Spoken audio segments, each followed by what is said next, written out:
بسم الله الرحمن الرحيم waxaan doonayaa inaan caawa halkan aan kala hadlo shacabka Soomaaliyeed meel kasta oo ay joogaan oo runtii walaac xoogan ka qaba xaaladaha taagan iyo mustaqbalka dalka sida aan marar badan aan u cadeynay waxaan diyaar u nahay in dalku doorasho ay ka dhacdo waqtigeedana ay ku dhacdo si nabdoonna ay u dhacdo balse nasiib darro waxa caqabad ku ahaa dad gaar ah iyo dawladda shisheeye oo ujeedkoodu ahaa in dalka ay foodo ay ka dhacdo ama foodo la geliyo burbur iyo kala qaybsanaan dib loogu celiyo si uu u dhaco firaaq dastuuri ah annagu ka dawlad ahaan markasta waxaan diyaar u nahay ama aan u ahayn in la qabto doorasho aan shuruud ku xirnayn oo saldhigeedu yahay heshiisyadii hore loo gaaray ee 17 Sebtembar 2020 iyo talooyinkii ama talo bixintii guddiga farsamada ay ku gaareen magaalada Baydhabo 16 Febraayo 2021 waxaan bogaadinayaa dadaaladii nabadda ee ra'iisul wasaaraha iyo madaxweynayaasha Galmudug Hirshabelle Koonfur Galbeed iyo gudoomiyaha gobolka Banaadir anigoo soo dhaweynaya baaqyadii ay ka soo saareen arrimaha doorashooyinka haddaba si loo suurtageliyo qabashada doorasho ku salaysan heshiisyadaas aan soo xusnay waxaan ugu horeyn aan ugu baaqayaa dhammaan dhinacyada Soomaaliyeed in la joojiyo wax kasta oo dalka u horseedi kara xasilooni darro oo ay ka mid tahay siyaasadeynta arrimaha ciidamada kala qaybinta bulshada iyo burburinta hantida dadweynaha shacabka Soomaaliyeed ee sharafta leh waxaa maragma doonta ah in aan mar walba ayna garab taagnaayeen walina ay garab taagan yihiin ama ay garab taagan yihiin dawladnimada Soomaaliya waxaad muujiseen dulqaad waxaad muujiseen bisayl iyo dal jacayl waxaa markii la doortay aad u soo baxdeen ama aad ka soo baxdeen guriyihiina si aad guushaasi taariikhiga ah aad u garab istaagtaan ama aad qayb uga noqotaan waxaad mudan tihiin in dawladdiinu ay sii xoojiso dareenkiina wadannimo ee aad muujiseen run ahaantii marnaba dhici mayso in shacabka Soomaaliyeed loo horseedo burbur iyo qax hor leh sidaas darteed waxaan ugu baaqaynaa ama aan ugu baaqayaa dhinacyada abaabulaya xasilooni darrada oo ay ka mid yihiin siyaasiyiin shalay xilal dalka u soo hayay maantana doonaya inay xilkaas iyo mid la mid ah ay qabtaan inay u horseedaan foodo si ay kursi ay ugu gaaraan maalmihii la soo dhaafay waxaa astaan cad ay u ahaayeen sharka iyo khayrka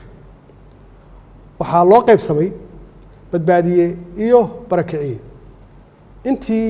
aanu noqon lahayn barakiciyaal waxaa aan doonaynaa inaynu noqonno badbaadiyaal danaha siyaasadda way dhammaan karaan ama way iska dhammaanayaan waxaase waaraya ciidda iyo calanka ummadda Soomaaliyeed ayagaana mudnaan kale waxyaabaha kale ee aanu isku hayno waxaan garawsanay inaan ka hortagno hagardaamo kasta oo lagu beegsanayo xasiloonideenna iyo badqabkeenna shisheeye badan ayaa maskax maal iyo muruqba ku bixinaya sidii ay u marhabaabin lahaayeen horumarka ummadda Soomaaliyeed si ay u helaan ama ay uga helaan dana u gaar ah annaguna waxaan ku dadaalnay inaan gaashaanka ku dhufanno waxaanu diidnay in dhalinyaradeenna laga dhigto xaabo la shito gacmahoodana lagu burburiyo nafta iyo hantida ummadda Soomaaliyeed shacabka Soomaaliyeed waxay caawa kala ogsoon yihiin ama kala ogaadeen cidda ka shaqeynaysa inaysan doorasho dhicin dowladnimada la burburiyo iyo cidda u hiilinaysa nabadda qaranimada iyo wadajirka ummadda Soomaaliyeed shacabka Soomaaliyeed ee sharafta leh waxay caawa ka marakacayaan ama ka marakaci doonaan dadka xukunka ku raadinaya dhiigga dhalinyarada Soomaaliyeed iyo kuwa ku qanacsan inay xukunka lagu kala wareego sanaadiiqda codbixinta walaalayaal maadaama aan ahay ilaaliyaha dastuurka ayna waajib igu tahay inaan isku dheelitiro heshiisyadii siyaasadeed ee hore loo gaaray iyo sharcigii u dambeeyey ee golaha shacabka uu meel mariyey waxaa maalinta sabtida aan hortagi doonaa golaha shacabka jamhuuriyadda federaalka Soomaaliya si dalka aan dib loogu soo celiyo hanaankii doorasho ee ay heshiiska ay ku wada gaareen dowladda federaalka ah iyo dowlad goboleedyada dowladda federaalka Soomaaliya waxay aaminsan tahay ama aaminsanayd welina